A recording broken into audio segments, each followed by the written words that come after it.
नमस्कार, बहुत स्वागत है आप सभी का। आप देख रहे हैं इंडिया डेली। मैं हूं आपके साथ नैना यादव और लेकर हाजिर हूं वो बेहद खास कार्यक्रम जिसका रहता है आपको दिन भर इंतजार, क्योंकि इसमें बात होती है आपके स्वास्थ्य की। स्वस्थ रहो, मस्त रहो। इस कार्यक्रम में आज हम जिस बीमारी के बारे में बात करने वाले हैं वो बेहद घातक बीमारी है और ये कहा जाए कि आम बोलचाल की भाषा में आजकल बहुत आम बीमारी होती नजर आती है। जी हाँ, ये बीमारी है कैंसर की। लोगों में आजकल कैंसर की बीमारियां कुछ ज़्यादा नज़र आती है। एक रिपोर्ट भी सामने आई जिसमें ये स्पष्ट होता है कि दुनिया में कैंसर के केसेस लगातार बढ़ रहे हैं। भारत में भी अलग अलग तरह के कैंसर लोगों को, ये कहा जाए लोग उसकी जकड़ में हैं। इलाज कराने में इस कैंसर का करोड़ों लाखों रुपए तक लग जाता है, लेकिन कई बार फिर भी निराशा ही हाथ लगती है। जानकारी के अनुसार कैंसर रोगों का एक ग्रुप होता है जिसमें असामान्य तरीके से कोशिकाएं बढ़ती हैं और इन कोशिकाओं में शरीर के अन्य भागों में फैलने की क्षमता ज्यादा होती है। आज हम बात करेंगे कैंसर के संकेत, उसके लक्षणों की भी। कहा जाता है कि अलग अलग तरह के कैंसर के अलग अलग लक्षण हैं।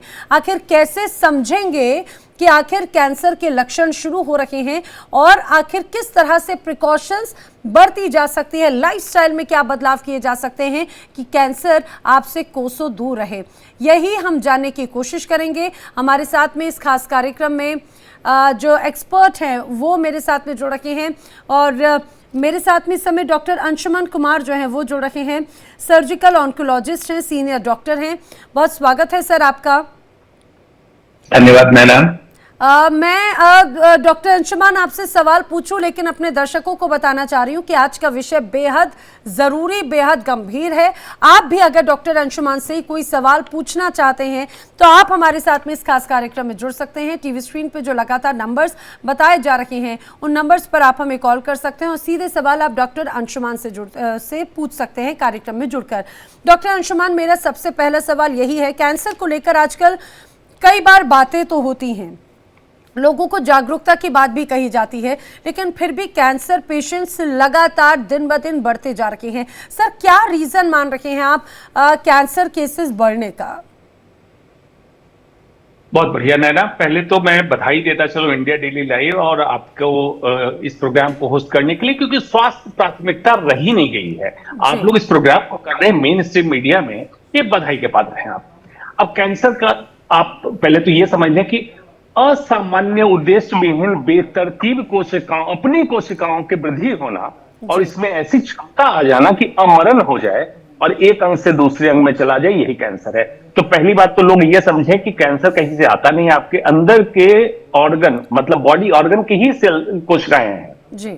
अब इसको क्यों बढ़ा, इसको ऐसे समझें जैसे आतंकवादी हैं, हमारे बीच के लोग होते हैं टेररिस्ट, जो बन जाते हैं जब उनको बहुत ज्यादा आप इरिटेट करते हैं, किसी बात से आपसे डिस्प्यूट हो तो बजाय सेम हमारे बॉडी के अंदर सेल्स को बार बार हम इरिटेट करें। वो इरिटेट क्या हो सकता है? कोई व्यसन, तंबाकू, शराब सभी लोग जानते हैं, वातावरण का प्रदूषण, खान पान में मिलावट, और अगर मैं कहूं तो 4 चीजों की गड़बड़ी, जिसको हर समय मंत्र के रूप में कहता हूं कि इन चीजों की गड़बड़ी को रोक दो तो आप कैंसर से बचोगे। क्या है 4?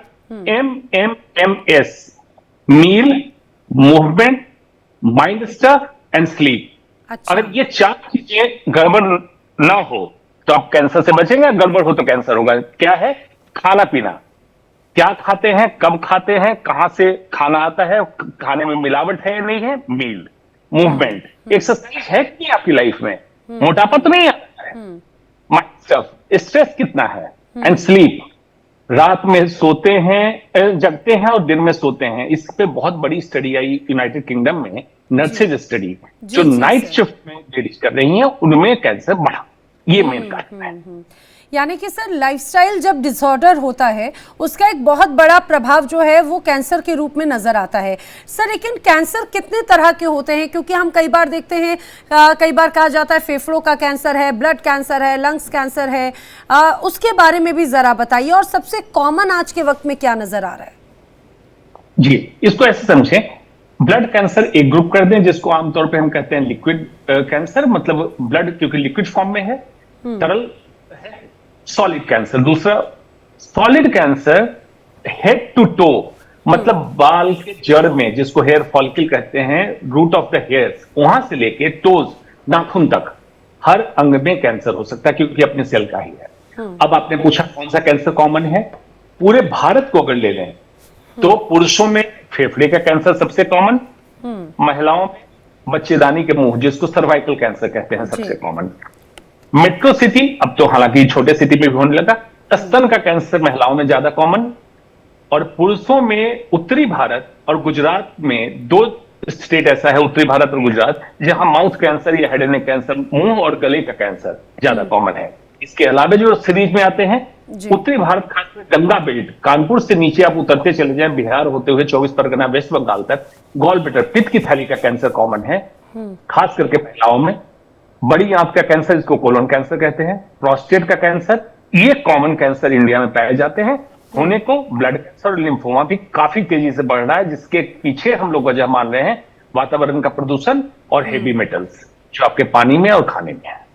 सर, ये बहुत इंपॉर्टेंट है, क्योंकि आजकल जो हम देखते हैं, खासतौर से जो बदलती लाइफस्टाइल है और जो पोल्यूशन की आपने बात कही है, मुझे लगता है मेट्रो सिटीज़ में या उसके आसपास के इलाकों में तो पोल्यूशन सबसे ज़्यादा दिक्कत होती है। तो सर, क्या पोल्यूशन की वजह से भी कैंसर हो सकता है? जी बिल्कुल। वायु प्रदूषण, जल प्रदूषण, खाद्य प्रदूषण, हर प्रदूषण से, खास करके वायु प्रदूषण से तो फेफड़े का कैंसर, ब्लड कैंसर, लिम्फोमा, और इनफैक्ट बच्चे जो गर्भ में पल रहे हैं, मां के गर्भ में, उनमें ट्रांसमिट होता है। अब लेकिन दर्शकों को डरने की जरूरत नहीं है, ये समझे, अब प्रदूषण है तो क्या सभी लोग दिल्ली एनसीआर छोड़ के भाग जाएं? कैंसर होने के पीछे की वजह सिंपल है कि आप पे कुछ अटैक हुआ। कैंसर के सेल्स, हर दिन हर इंसान में कैंसर की कोशिकाएं बनती है। अब ये सुन के आश्चर्य आपको लग रहा होगा, लेकिन क्या सिस्टम हमारे बॉडी का है कि उसमें डिफेंस सिस्टम, इम्यून सिस्टम ऐसा है, उसको अटैक करके उस सेल को मार के खत्म करता है। तो आप अगर दिल्ली एनसीआर में रहते हैं तो आपको अपने डिफेंस सिस्टम पे, अपने बॉडी के अंदर के इम्यून सिस्टम पे ज्यादा ध्यान देना है, उसको दुरुस्त रखना है, ताकि अटैक हो, आप कैंसर सेल को मार दें, आप बिल्कुल हेल्दी रह जाए। यही करना है।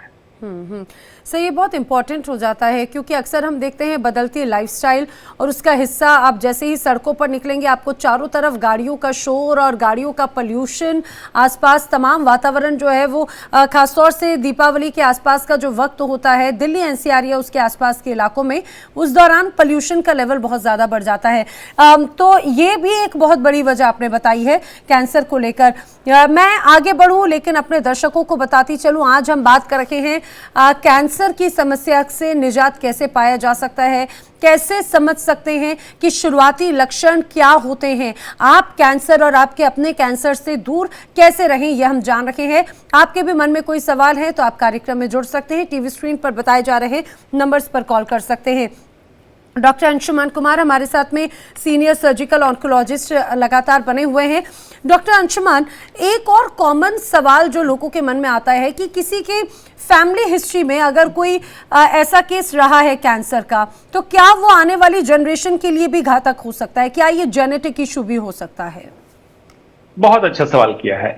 ये आम तौर पे अवधारणा है कि कैंसर एक जेनेटिक डिजीज है। अवधारणा है, क्यों मैंने बोला अवधारणा है? सिर्फ 5 से 15% कैंसर जेनेटिक है।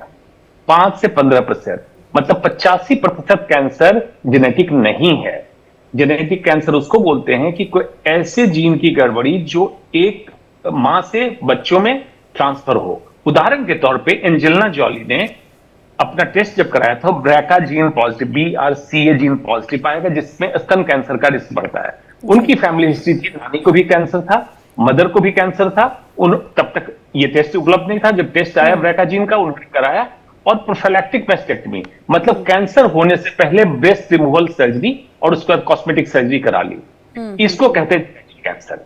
लेकिन ऐसा आपने देखा होगा कि जेनेटिक नहीं है, फिर भी एक फैमिली में कैंसर के केसेस ज्यादा है।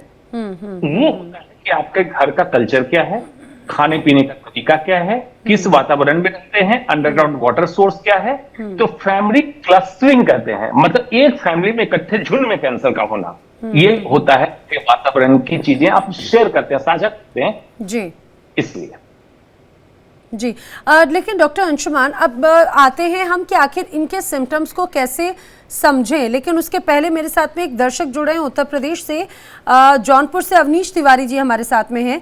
बहुत स्वागत है कार्यक्रम में। अवनीश जी, आपका सवाल पूछ सकते हैं आप डॉक्टर अंशुमान से। जी सर, से मेरा यही सवाल है कि आजकल मैं देख रहा हूँ गाँवों में भी, जो आज के 10-20 साल पहले तक महिलाओं में ब्रेस्ट कैंसर इत्यादि समस्याएं नहीं आती थी जी, लेकिन 10-20 सालों से ये समस्याएं बहुत ज्यादा बढ़ गई हैं। तो इसके रोकथाम के क्या उपाय हैं और हम कैसे बच सकते हैं, हमारे घर की महिलाएं इन सब चीजों से?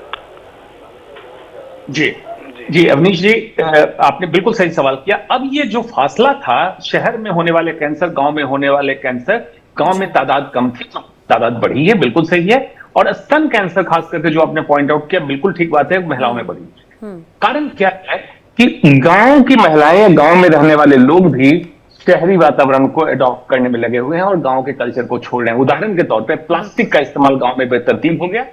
फास्ट फूड के पे कोई शहर वाले तो, दिल्ली वाले फिर भी फास्ट फूड में कुछ क्वालिटी एश्योरेंस तो FSSAI कर लेता है, गांव में कुछ नहीं है। के नाम पे क्या मिलता है, आप जाके देखिए, पाम ऑयल में चीजें बनाई जा रही है। तो ये फासला कम हो गया। उनको और जहरीली चीजें खिलाई जा रही है गांव वालों को। तो अब पूछेगा कि कैसे करें, चाहे शहर को हो गांव को हो। शहर वालों को तो मजबूरी है, नहीं जगह की उपलब्धता, आपके पास जगह की उपलब्धता। B2B, back to basics, close to natural, प्रकृति के समीप जितनी चीजें हैं उसको अडॉप्ट कीजिए। जो हमारे भारतीय संस्कृति में ये चीजें थी, इसलिए भारत में कैंसर केसेस कम थे। अब क्यों बढ़ने लगे? हम पाश्चात्य सभ्यता की गंदी आदतों को पकड़ लिया और अच्छी आदतें जो उनकी है, जैसे एक्सरसाइज करना, अपने लाइफस्टाइल पे ध्यान देना, क्वालिटी ऑफ लाइफ पे ध्यान देना, वो हमने नहीं पकड़ा। तो आपको बैक टू बेसिक्स में क्या करना है? रॉ एंड रियल खाइए, as close to raw food, as close to real food खाइए। प्रोसेस्ड फूड मत खाइए, रिफाइंड फूड मत खाइए। रिफाइंड ऑयल गांव में मिल रहा है, रिफाइंड आटा मिल रहा है, रिफाइंड चावल मिल रहा है, रिफाइंड नमक है, रिफाइंड चीनी क्यों खा रहे हैं आप? गुड़ खाइए। ये करना है गांव वालों को। सीजनल खाइए, रीजनल खाइए। आपको इंडोनेशिया से मंगा के कीवी क्यों खाना है? अपने एरिया में होने वाला अमरूद, पपीता खाइए, उसको फल को खाइए, बिना इंसेक्टिसाइड खाइए। इन छोटी छोटी चीजों पर ध्यान देना है, गांव वाले भी बचेंगे, शहर वाले भी बचेंगे। मुझे लगता है कि अवनीश जी का जो सवाल था वो हमारे कई दर्शकों के मन का सवाल होगा, क्योंकि केसेस अक्सर बढ़ते हैं। लेकिन डॉक्टर अंशुमान, अब बहुत ज़रूरी है वो सवाल पूछना जो लोग समझ सके। ये ज़रा बताइए कि जो प्राइमरी सिम्टम्स हैं, जो कॉमन सिम्टम्स होते हैं अलग अलग तरह के कैंसर को लेकर, वो किस तरह के होते हैं सर, कैसे समझें? ये अंग के हिसाब से लक्षण बदलेंगे, लेकिन अगर एक लाइन में मैं समझाऊं तो ये है असामान्य लक्षण। कुछ भी हो, जैसे जो आपकी दिनचर्या का हिस्सा नहीं था वो होने लगे।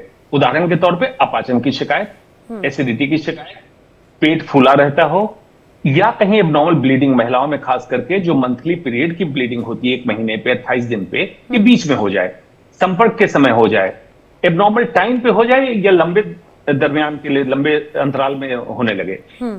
ये एबनॉर्मल सिम्टम्स हैं। जो तंबाकू खाते हो, मुंह में छाला हो, भर नहीं रहा हो, दांत हिलने लगे, आवाज में बदलाव हो, बलगम में खून आ जाए, टट्टी के रास्ते खून आ जाए, इस तरह से कोई भी एबनॉर्मल लक्षण, खास करके ये लक्षण आपने कॉमन डॉक्टर को दिखाया, दवा ली और 3 हफ्ते के बाद भी ये लक्षण बरकरार है। और सबसे ignore neglected cancer, lung cancer, खांसी लेके लोग जाते हैं डॉक्टर के पास, डॉक्टर टीबी की दवा चालू कर देता है और ये टीबी की दवा करते करते लोग 3-4 महीने बिता देते हैं, कैंसर बढ़ जाता है। अगर 3 हफ्ते में आपकी बीमारी, आपकी तकलीफ खत्म ना हो, आप डॉक्टर से रिक्वेस्ट कीजिए मेरी कैंसर की जांच करा लें कि असामान्य लक्षण जो मेरे लाइफ में है वो खत्म नहीं हुआ है। 90% लोगों को नॉन कैंसर की तकलीफ पकड़ में आएगी, लेकिन 10% अर्ली स्टेज में पकड़ाएगा। हमारी कोशिश यही होनी चाहिए as a doctor, as a common public, कि असामान्य लक्षण को इग्नोर ना करें अगर 3 हफ्ते से ज्यादा बरकरार हो। सर, क्योंकि जो एसिडिटिक इश्यूज हैं ये सब तो बहुत कॉमन आजकल हो चुके हैं लोगों का, क्योंकि लाइफस्टाइल और खान पान इस तरह का है। सर, एक और बात अक्सर हम हमेशा से सुनते रहे हैं गांठ को लेकर, मैं वो सवाल पूछूं, लेकिन अगले दर्शक हैं रोहतक से हमारे साथ में रवि जी फोन लाइन पर हैं। स्वागत है प्रोग्राम में रवि जी, आपका सवाल पूछ सकते हैं आप डॉक्टर अंशुमान से। डॉक्टर साहब, मुझे ना खांसी ज्यादा होती है। हेलो जी जी जी, खांसी होती है आपको? खांसी होती है, रवि थोड़ी जी, सांस फूल जाती है, जैसे चलते चलते ना थोड़ी सांस भी फूल जाती है। रवि जी देखिए, ये जो लक्षण है बहुत लंबे समय से अगर आपको है तो ये कैंसर का लक्षण नहीं होता। आमतौर पे हार्ट या फेफड़े की तकलीफ, जैसे एलर्जिक, अस्थमा, सीओपीडी कहते हैं, मतलब फेफड़े की कमजोरी, या हार्ट की तकलीफ, चलने पे सांस फूलना या खांसी होना, तो आप बेहतर है कि पहले बेसिक फिजिशियन को दिखाएं। वो बेसिक आपके हार्ट की जांच और फेफड़े की जांच करें। उम्मीद आपके लक्षण से नहीं लग रहा है कि कोई कैंसर का लक्षण है ये। सर लेकिन जिस तरह से हम देखते हैं, अगर ब्लड कैंसर की बात करें, लंग्स कैंसर की बात करें, तो ये भी आजकल बहुत कॉमन हो गया है। इसके प्राइमरी सिम्टम्स क्या होते हैं?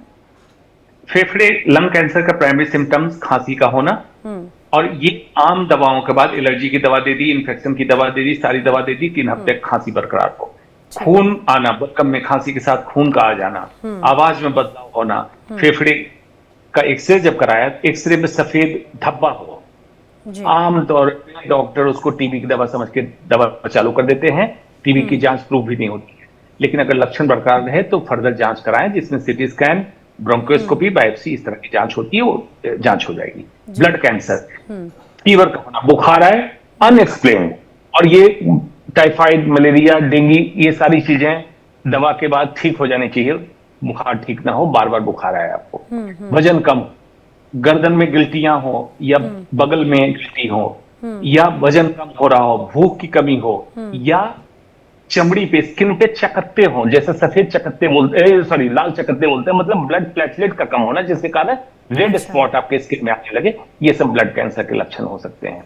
तो एक ही चीज याद रखना है, कोई भी असामान्य लक्षण हो, लेकिन at the same time panic नहीं करना है। कभी कभी लोग ऐसा समझ लेते हैं शरीर में कुछ भी हो, पैनिक करके कैंसर हो गया।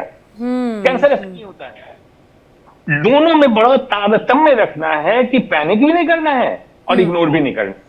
बिल्कुल ये सही बात है। दो एक्सट्रीम पे चले जाते हैं लोग। हाँ, अवेयरनेस बहुत ज़रूरी है, अवेयर रहें, पैनिक ना हो। लेकिन जैसा आपने खासतौर से ब्लड कैंसर का बताया, क्योंकि ये वो सिम्टम्स होते हैं जो आपको उसको क्लोजली मॉनिटर करना होगा। लेकिन डॉक्टर अंशुमान, एक और चीज़ जो अक्सर हम हमेशा सुनते रहे हैं कैंसर को लेकर, गांठ की बात होती है। कहा जाता है कि शरीर के किसी हिस्से में अगर गांठ है, मान लीजिए ब्रेस्ट में गांठ है, शरीर के किसी और हिस्से में गांठ है, तो उस गांठ को आपको देखना होगा। तो क्या सर हर गांठ कैंसर का ही रूप ले सकती है?